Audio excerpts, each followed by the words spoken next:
된 거냐면 문제 풀 때는 뭐 거의 꽈락인 것 같죠? 그렇죠. 네, 근데 실제 점수가 나오면 아마 내가 생각했던 거 점수 한 10점 정도는 높을걸요? 그걸 느끼셔야 돼요. 그러니까 시험장에 들어가게 되면 문제를 조금 어렵게 내놓게 되면 문제 푸는 입장에서는 맞은 걸 기억하는 게 아니라 틀린 걸 기억할 수밖에 없죠. 그러니까 아직 답은 안 나왔다 보니까 좀 약간 애매하다라고 한다면 틀렸다 생각하시는 거잖아요. 근데 나중에 시험 결과 나오면 그게 다 맞을 수 있어요?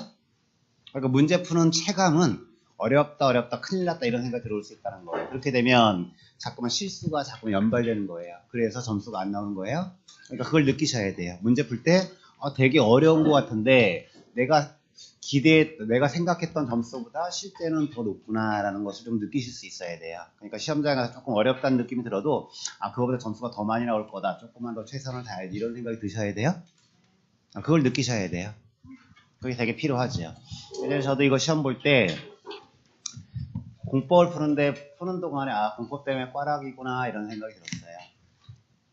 그래서 공법을 쭉 풀고 급해서 40개 푼 것 중에서 내가 확실하게 고른 게 몇 개인가를 쭉 찾았더니 20개가 나온 거예요.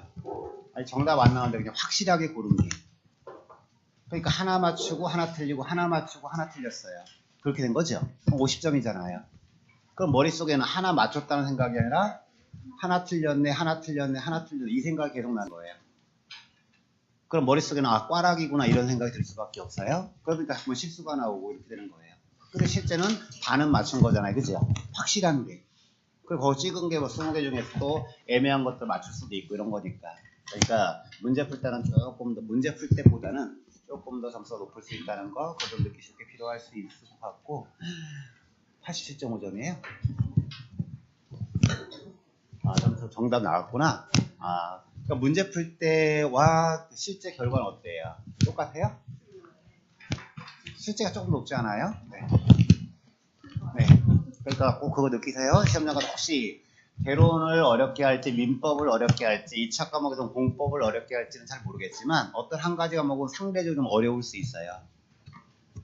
근데 어려울 때 문제 풀 때 체감이 그렇게 느껴질 수 있는데 실제는 더 높을 수 있다는 생각 그거 하시면서 문제 푸시기 바라고요. 그리고 연습은 말장난이 아니라 이렇게 좋은 문제를 가지고 조금 어려울 수 있는 문제를 가지고 하시게 되면 실전에서는 되게 쉽다는 생각이 들 거예요. 그런 훈련을 하는 중이다라고 생각을 하시기 바랍니다. 연습할 때만 점수 많이 나오면 뭐 할 거예요? 내용 배우는 게 중요하지요. 자, 그리고 너무 한다고 얘기하신 분 누구시죠? 손 한번 들어보세요. 알았어요. 문제 풀면서 잘 보세요. 너무 한지 아닌지. 네. 자, 총론 파트에서 부동산의 개념이 시험 문제 나왔네요. 부동산 학에 대한 얘기는 시험 문제 안 냈죠?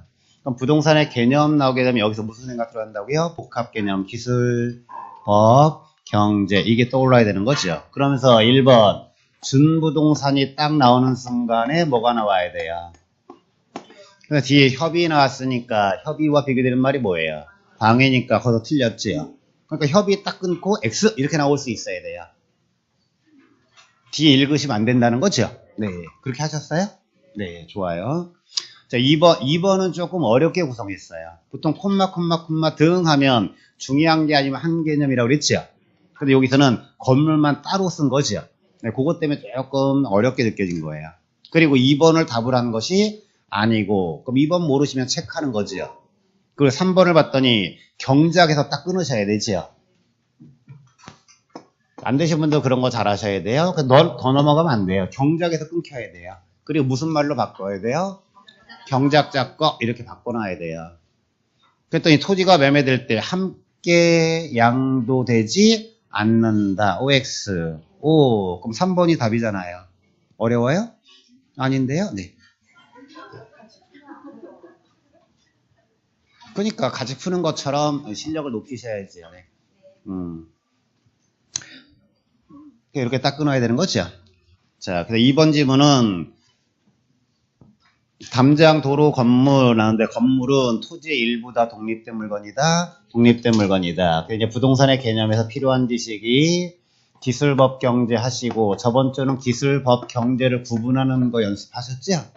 오늘은 조금 더 들어가서 법적 측면은 뭐가 있고 뭐가 있어요? 협의가 있고 광의가 있는데 협의 부동산은 토지와 그 정착물이 있고 그 정착물은 영구적인 거랍이지요. 그럼 일시적인 건 정착물이 아니다라고 하는 거. 그래서 분리가 된다. 임차자가 설치했다. 그럼 정착물이 아니다. 이런 것들 했던 거고요. 오늘은 조금 더 나와서 그럼 이 정착물은 토지의 일부지요. 토지와 그 정착물이니까. 하지만 토지와 어떤 것도 있다. 독립된 물건으로 취급되는 정착물이 있더라. 요거 연습한 거죠. 그럼 그의 대표적인 거 뭐예요? 우리가 살고 있는 건물 같은 거, 그리고요 농작물 같은 거, 경작성물이지요. 독립된 물건이지요. 그리고 산림을 평가할 때 산지와 인목은 무슨 평가예요? 구분평가. 뭐가 다르니까? 가치가 다르니까. 그러니까 이런 것은 따로 독립된 물건들이지요. 이런 것들은 기억하고 있어야 되지요. 여기까지는. 자, 그런 얘기고, 뭐 4번 지문은 분리되는데 효용을 줄이지 않는다. 그러면 당연히 뭐고요? 정착물이 있다. 5번 부동산에 결합되면 일단 뭘로 봐야 되겠다? 정착물로 봐야 되겠지? 부동산에 결합됐으니까 일단 정착물이지요. 맞추셨죠? 네, 그렇죠.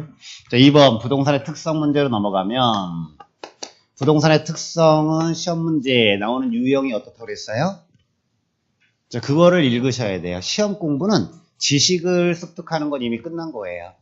물론 아직 부족한 거 있으면 조금 더 챙기는 건 좋겠지만 같은 지식을 가지고서 문제가 어떻게 틀리게끔 나오는지 읽어내셔야 돼요. 지금 시험 공부는 그걸 하셔야 돼요. 그러니까 부동산의 특성은 크게 뭐와 뭐가 있어요? 자연적 측면과 인문적 측면이 있으니까 두 가지 구분할 수 있다는 거예요. 어떻게 구분해요? 뭐 자연이다, 인문이다 이렇게 구분하지 않지요? 물리적 측면이냐, 용도적 측면이냐 이렇게 구분하는 거죠. 이게 뭐와 뭐의 구분이에요? 자연적 측면과 인문적 측면의 구분이지요. 그래서 부동성이네, 영속성이네, 부증성이네, 개별성이네 이런 거 다 물리적 측면이잖아요. 그러니까 저번주에 연습했던 것처럼 부증적이란 얘기는 어떤 측면이 그렇죠. 용도적 측면을 얘기하는 것은 아니니까. 그래서 이제 크게 이렇게 틀로 나오는 거고요. 그 다음에 또 하나 나오는 틀은 이 특성이 네 가지가 있다 보니까 여기에 따른 현상들을 구분하는 거죠. 그런 게 시험 문제 나올 수 있죠. 그럼 부동성에서 중요한 두 가지는 뭐라고 했어요? 뭐 이런 것들 나와야 되지요. 그리고 영속성 때문에 뭐 단어에서 보이는 것은 영속이니까 소모되지 않는다, 감가되지 않는다 이런 얘기고 감가되지 않는다라고 하는 것이 어디서 쓰이는 거냐면 투자해서 소득세 계산할 때 어떻게 할 거예요? 그렇죠. 그럼 감가상가 왜 하는 거예요? 회수하라고. 근데 토지에는 적용되지 않아요. 어떤 특성 때문에? 영속성 때문에. 그래서 특성으로 할 때는 이렇게 나오는 거고 그리고 실제 내용은 이렇게 얘기하는 거예요. 그 다음에 수익하는 법에서 R분의 1 할 거죠. 근데 건물은 뭘 더할 거예요? 또 토지는 상가확률을 더하지 않아요. 왜? 뭐 그런 얘기 하는 거죠. 쓰임새가 이거란 얘기예요. 그래서 이런 거 나오는 건데. 근데 이렇게만 나오는 건 되게 쉽잖아요. 국어 단어니까. 다만 조금 어려울 수 있는 것이 소유와 이용이 분리될 수 있다. 미래 고려되겠다. 유량과 절량 파악 필요하다. 뭐 이런 것들 하시는 거죠. 부증성이라고 하는 것은 부증이 무슨 얘기예요? 만들 수가 없다. 생산이 안 된다. 경제 파트를 한다면 공급이 되지 않는다. 어떤 측면에서? 물리적 측면 이렇게 나오는 거죠. 그러면 1번처럼 매립, 선지개간, 간척 이런 것은 물리적 공고로 보는 것이 아니라 뭘로 볼 거예요? 용도적 공고로 볼 거죠. 그러니까 부증성의 예외로 보지 않는다. 이런 얘기죠. 2번 지문은 쉽잖아요. 지역이니까 어떤 특성이고요. 부동성이고 3번은 사회성, 공공성 나오는데 사회성, 공공성은 시장에 달성되기 어려운 거죠. 근데 시장에서 효과적이다 그랬으니까 X고요. 자, 그 다음에 부증성 여기 보세요. 그럼 생산이 안 되죠. 공급 나오지 않죠. 그러면 수요 때문에 가격이 올라간다. 이렇게 나오게 되면 이게 무슨 특성이라고요? 가격은 뭐 하면 돼? 수요와 공급인데 뭐 때문에? 뭐가 없다. 공급이 없다는 어떤 특성? 부증성 이런 얘기죠. 저번주에 이거 시험 문제 낸다고 예고한 것 같은데요. 이런 게 어렵다고. 근데 그거 보였어요? 그렇죠. 근데 공간 수요의 입지 경제 이렇게 쓰니까 이제 감춰지는 거죠. 근데 집가 상승이 뭐 때문에? 수요 때문에. 그렇죠. 수요 지가 상승 딱 보면서 무슨 특성? 부증성. 4번 답인 거죠. 5번은요. 생산비가 적용되지 않는다는 건 4번처럼 부증성이 영속성은 아니지요. 영속성은 없어지지 않는다. 감가가 없다는 얘기지요. 자, 그리고 3번. 이제 토지 용어가 시험 문제 나왔네요. 그럼 1번. 건부 증가가 힌트지요.